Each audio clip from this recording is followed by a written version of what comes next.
the heart of the Reinhardt. Let's go around the horn. Oh, yeah. See what you did there. Took us a second. Big stage for pronounced Stavik. Stavik. Good game alert. Possible series alert. T-Wolves staving off elimination evening. Ant nearly tripping. Cat waking up with threes in the fourth quarter and closed the game. That Doncic three that he missed the free throw after made it the ball game. T-Wolves 105, Mavericks 100. Will Dallas live to regret it? Will Kalishaw live with regret in this great life of his? Absolutely not. Tim, you were there. The number one thing last night showed you about the Mavs and about the T-Wolves. Tony, we're taking a quick break from planning the parade routes for the Stars and the Mavericks here to look back at this game last night. Yeah. And let me say this. Let me say this. There's only two reasons ever to worry about losing when you're up 3-0. One is if it's a home game, because then games you got to go on the road for Game 5. Game 6 is your only home game left, and that happens to be the case. And the other one would be if something fundamentally different showed up in that game. And in this case, Derek Lively is out. We don't know how long. And Anthony Edwards and Mike Conley kind of had layup drills going for a while. It was a lot easier getting to the basket. The T-Wolves outscored Dallas in the paint, 46-36.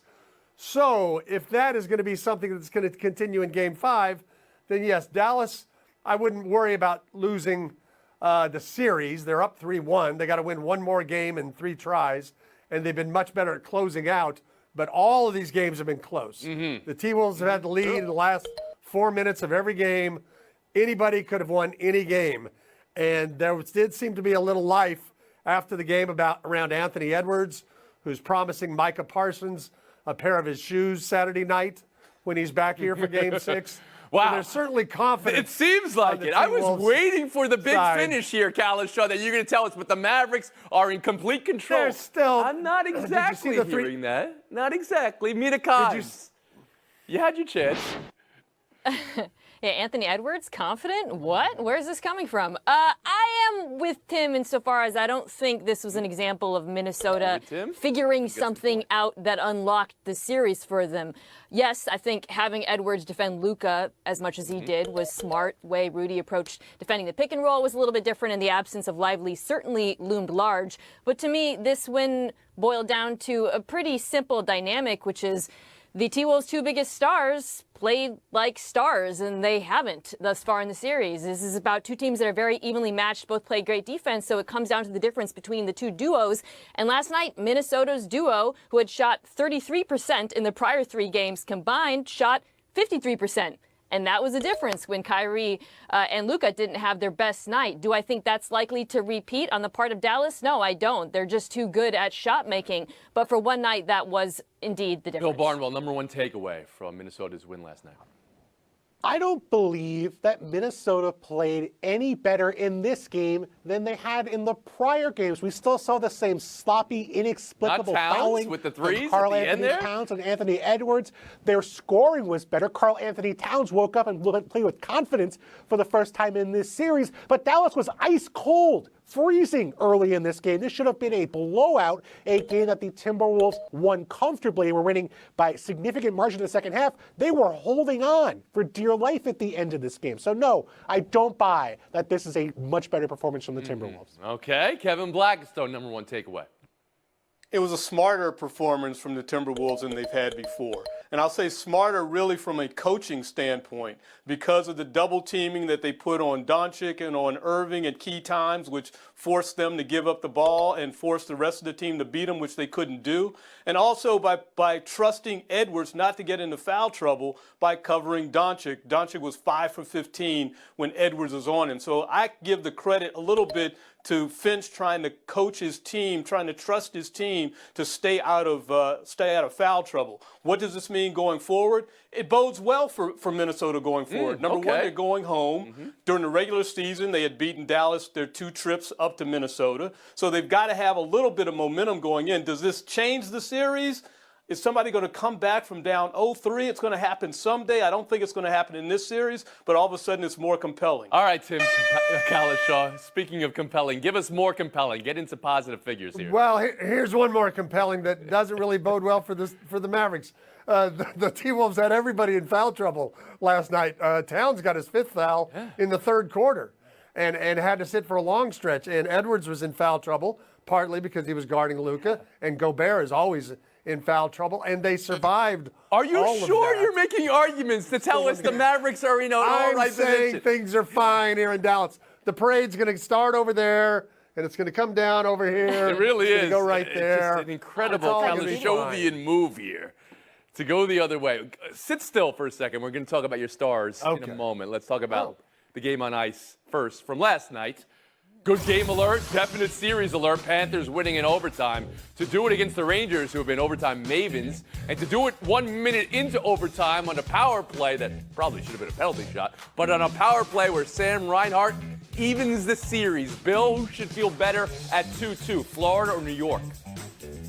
No question, it's the Florida Panthers. They've been dominating the Rangers over the past couple of games. 27 high-danger chances to just 10 for the Rangers over the last 2 games. If you're going to win games with the Rangers, you have to be perfect, and they were not perfect yesterday. Igor Shesterkin played well for most of the game, but gave up kind of a soft early goal on the power play. Mika Zibanejad, the reliable center, he takes a really unfortunate pass. That's a breakaway. Rangers have to take a penalty in overtime. You leave Sam Reinhart, one of the highest scoring players in hockey this year, wide open in the slot on the power play. You cannot survive winning games that way. Panthers are favored moving Kevin forward. Blackson, who's got the edge at 2-2?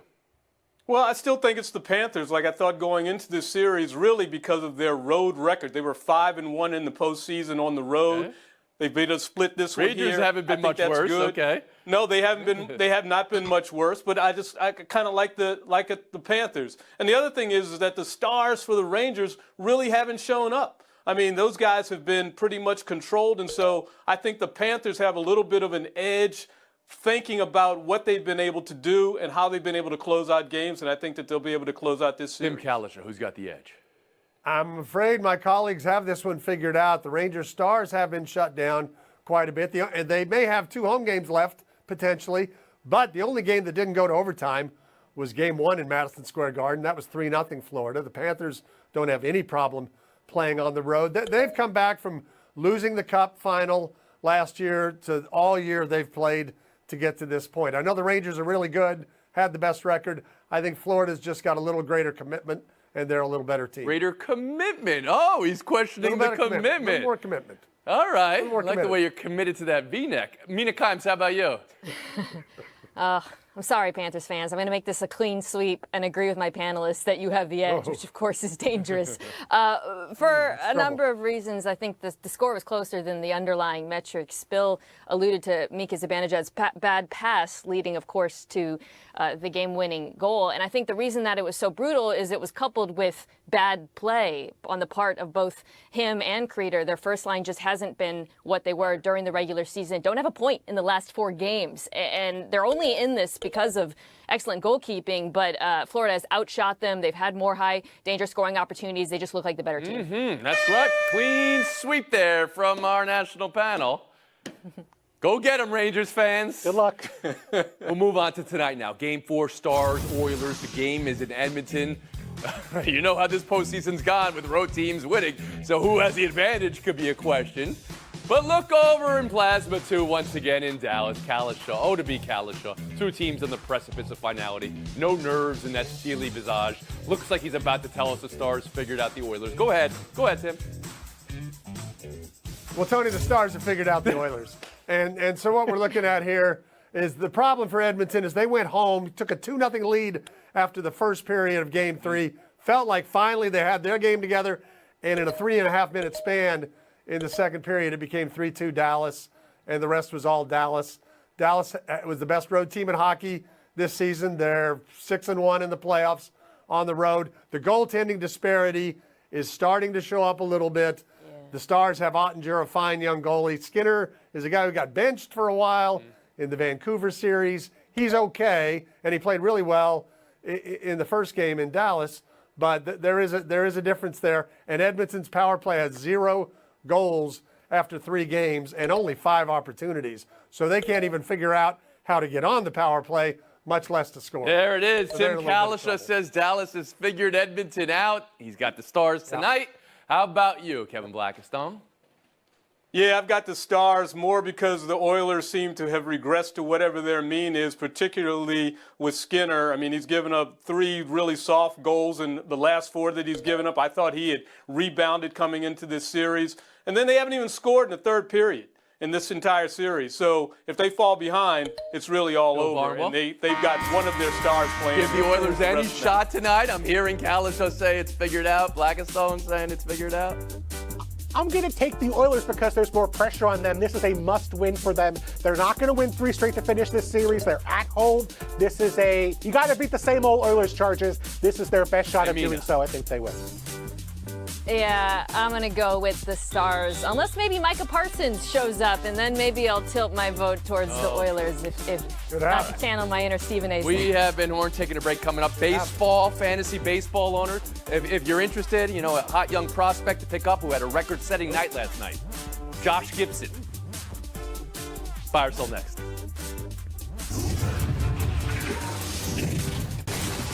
What a record-setting, historic night for Josh Gibson. With MLB taking on Negro League stats, Gibson now holds the single-season batting average record, along with the career slugging and career OPS records, displacing Babe Ruth. And the biggie, career batting average, displacing Ty Cobb. Who's going to be the reporter to go to Cobb for comment? Kevin Blackistone, you have long talked about Major League Baseball's reticence to accept the Negro Leagues and appreciate the Negro Leagues. How do you feel about this today? Well, it's another step in its reconciliation with its long history of discrimination in baseball, which became somehow known as America's pastime. This is a lot of hard work went into this. Researchers, Josh Gibson's family, Bob Kendrick at the Negro Leagues Museum in Kansas City. I'm glad to see it all come to fruition with this inclusion of Negro League stats. And I would also just point out that Negro Leagues were never less than major. They weren't minor leagues. And the major leagues maybe were not as major as we've mythologized them to be. And so those players who had to play separately all those years ago are really a lot more closer together than we realize. And as far as stat keeping go, as a baseball fan, you'll see 472 and now think of you'll see 372 and now think Gibson ahead of Cobb? Absolutely. Absolutely, you'll think of that. If we've come to think of other players with bigger numbers that we put asterisks next to for whatever reasons, we can do the very same with Josh Gibson and those numbers with the same sort of thought behind Bill Barnwell. Absolutely. It's a half measure from a league that wants full credit for sort of trying to fix their past. That is not going to happen. These players missed out on opportunities and fame for decades past. They're passing because the league was not willing to make this change earlier. And they need to make a change not just for those players from the past, but for players from the future. The league needs to invest more in black communities to get opportunities for players to play Major League Baseball. That's the change they can make that will be more long-lasting and more meaningful than changing the record book. Mina Kimes. I am still buying that this is long overdue recognition for a number of players, led, of course, by Josh Gibson, selling the idea that this is unfair. There's no way of knowing what his stats would have been if he had been permitted to compete against white players. There's no way of knowing what their stats would have been if they had been pitching to Josh Gibson. There's no way of knowing what stats would have been like in the steroid era. The history of baseball is complicated.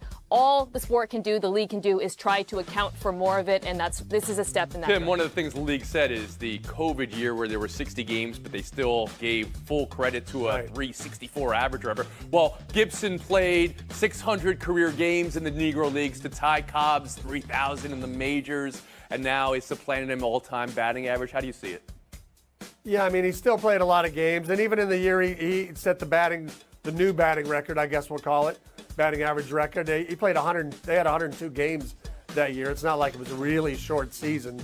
Let me know when a major leaguer is hitting 466 after 102 games this year. And the same way as others have said, Babe Ruth never hit against Satchel Paige, not in a major league game anyway. So these things can go both ways. I think it's, fine, and it's history, said, long overdue. But it's not even ancient history, because you may have seen Willie Mays gained hits this week because of this maneuver from Major League Baseball, and of course we saw what he did in the majors. We'll move on. Buy or sell to Bronny James keeping his name in the draft. Shams Charania reporting over 10 teams have offered him workouts. He'll only go to a couple, Lakers and Suns, who Charania said will be scheduled. Rich Paul, speaking for James family, says he doesn't want Bronny on a two-way deal. Tim, what does it all mean? Just the last part bothers me a little bit, and I don't blame Bronny for any of this. Any of the criticism directed at him is really unfair. But a lot of players who, weren't great in college, and he didn't do a lot in his year at USC, really benefit from some time in the G League. Look at Jaden Hardy with the Mavericks. So it's not a shameful thing to have to play in the G League a little bit to get your game up. So I wish Rich Paul would rethink that. Black some. And it is professional basketball at an NBA level. Naz Reid was undrafted and played in the G League to get his game together. Now look at what he's doing. So no shame to this game. This is what college players are offered to do. You can take advantage of it. He's done that, and obviously it keeps alive his father's dream of maybe one day playing with his son on an NBA. The strategy, though, to only take, at this moment, 2 pre-draft workouts, Phil Barnwell, or say no G League, we don't want a two-way contract? No, it doesn't make any sense. It's clear that Rich Paul is optimizing Bronny James's career to play with LeBron James as opposed to developing Bronny himself, and that's fine. Bronny James might not be an NBA caliber player when everything is said and done, but we're never going to know unless he gets an opportunity to get reps. That's not going to come in the NBA where he's overmatched against NBA caliber players, whether it's the G League, whether it's playing internationally. His only chance of playing at a high level is getting those reps that he did not get even in his year at USC. He was a backup at USC. Yeah, I'm in agreement with what everyone's saying about the opportunity for Bronny to improve, which is something Rich Paul talked about. He can get better as a shooter. He showed that at the Combine, and I think that's significant. But those opportunities need to come with reps, and if he doesn't get them, we may never know. Many times, Phil Barnwell, thank you for your time today. Just like they did in the hallways of the Dallas Morning News for so many years. Oh, this is all Dallas today in the show, huh? Same office. Kalishaw. That Jeremy Mayfield car. Here we go. Oh, yeah. Over Mercury as celestially agreed upon. Connecticut, undefeated to start. He keeps it going, 6-0. 1 for 27 is what Phoenix was from 3. Have you ever seen 1 for 27? Tim, was it the Sun holding the Mercury to 1-27, or was it Phoenix holding themselves to 1-27? As formidable as the Sun is, and I mean that in every way, and you can be really good defensively, nobody holds somebody to 1 for 27. You got to shoot your way to 1 for 27. That's on the Mercury. Maybe. It is time for basketball players to re-embrace the 2. It's okay. A couple of academics up at Syracuse a few years ago just did a study that said that there is a dis-premium on the 2 now, and that it's really not an advantage always shooting the 3. Come on, people. Dis-premium is an interesting choice of words. I appreciate that, but I'm giving Kalishaw the 2 points. You know what they said? The Mercury, they go up and they go down. It's kind of mercurial. PWHL Championship tonight, first one ever. I'm going back to this topic because it's so good. Sunday, Minnesota thought they won it all, celebrated, had the goal disallowed 2 minutes later on review, and then Boston won to stave off elimination and get us to tonight, where a champion will definitely be crowned. Decisive Game 5, Kevin. So the question is, who has the psychological advantage? The team that thought they won, that lost, and is now motivated to win again? Or the team that thought they had lost and won is now motivated by their new life? Whichever one of those you just said is Boston, that's the one with the advantage because they've got 2 players from Bill Barnwell's Northeastern University that won championships together at Northeastern University. They're not losing on home ice. Are you kidding me? Minnesota doesn't? Okay. And how about you, Tim? We live at a time where home ice doesn't mean a lot, but it still means something in deciding games. And the only thing better than home ice in a deciding game is playing with house money. and they're playing with house money after Boston is after the way they won the other night. Okay. I'm rooting for Minnesota, though, just to get back to that championship celebration. Showdown 3. Global news. Greenland applying to join CONCACAF for soccer. Let's go to the map. Is Greenland, which is part of Denmark, by the way, North American? Tim Calishaw. I'm going with it. First of all, it gives you 42 teams, a nice round number. We've given up on geography. USC and Rutgers are in the same conference. Kevin Blackstone, is Greenland part of North America? I'm sure if you go back several millennia, the tectonic plates or whatever were together, and it was probably part of North America. But before that, they got to get a better nickname. The Polar Teddy Bears? Come on, man. Oh, I love that. I love that. Tim Calishaw, take the FaceTime. Thank you, Anthony. I want to talk about one of the really good guys in the NBA, and that would be Minnesota coach Chris Finch. I had a chance to visit with him last night. After all the press conferences are done after Game 4, I'm heading back to the press room. Here's a guy on crutches by himself, nobody around him, making the long trek to the bus. I said, why don't they give you a golf? The Timberwolves after last night's season-saving victory. Plus, Kendrick Perkins weighs in on LeBron's big offseason decision. And NFL OTAs are well underway. We've got a report from Pittsburgh on the Steelers quarterback battle.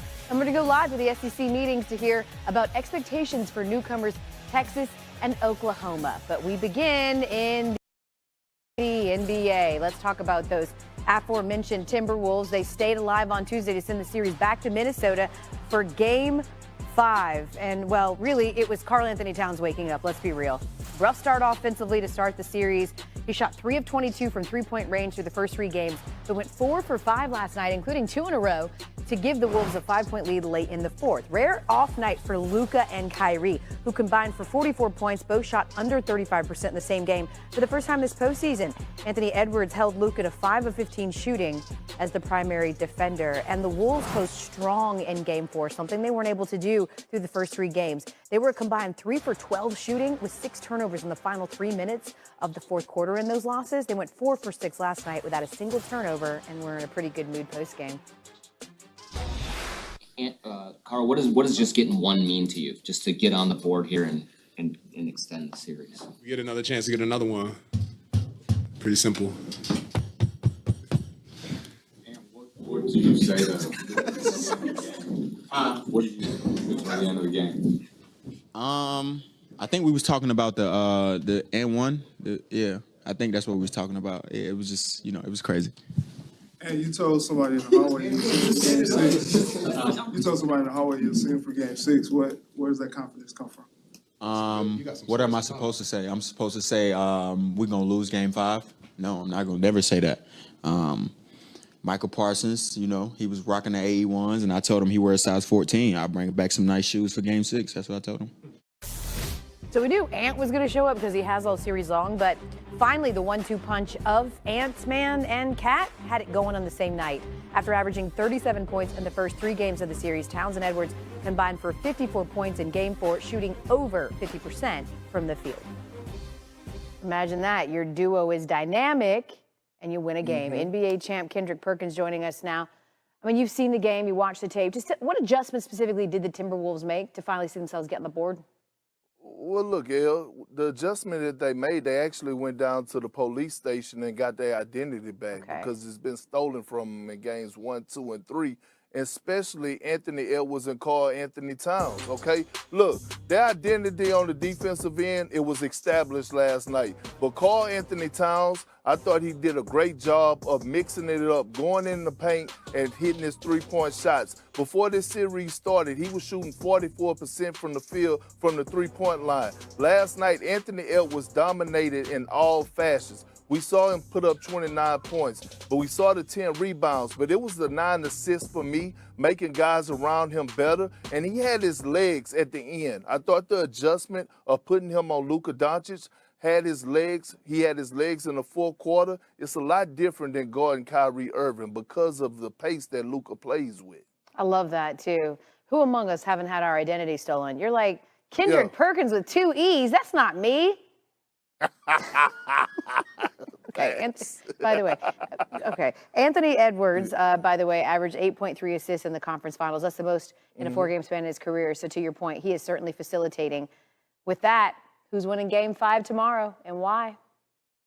Oh, it's the Minnesota Timberwolves, and they're going to win it in great fashion. This game will not be close, and here's why: they have their swagger back. We saw the post-game interview with Karl Anthony Towns and Anthony Edwards. They got their mojo back, and it's going to be dangerous for the Dallas Mavericks. We saw what happened in the semifinals against the defending champs in Game 5. They got smoked. The crowd is going to be fired up. I'm hearing Kevin Garnett is going to be in the building. That's one of Anthony Edwards' favorite players, a legend with the Minnesota Timberwolves. They're going to perform in great fashion. Game 6 is going to be a Game 6 back in Dallas. Yo, if they give KG a mic and he does anything is possible before the game, it's a wrap. It's Minnesota. But yeah, if they give KG a mic, they got to make sure they have the bleep button, okay? I'm telling you, you don't just pass him the mic because he go wreck it. Real recognize real, and he looking real familiar. Kendrick Perkins joining us on SportsCenter. So he knows. More ahead on the NBA here on SportsCenter. How much faith should we have in the Wolves to avoid elimination yet again? Force Game 6 with the Mavs. PTI standing back with their bonus topic, Kev. Let's stay on the topic of duos. The Steelers in the midst of an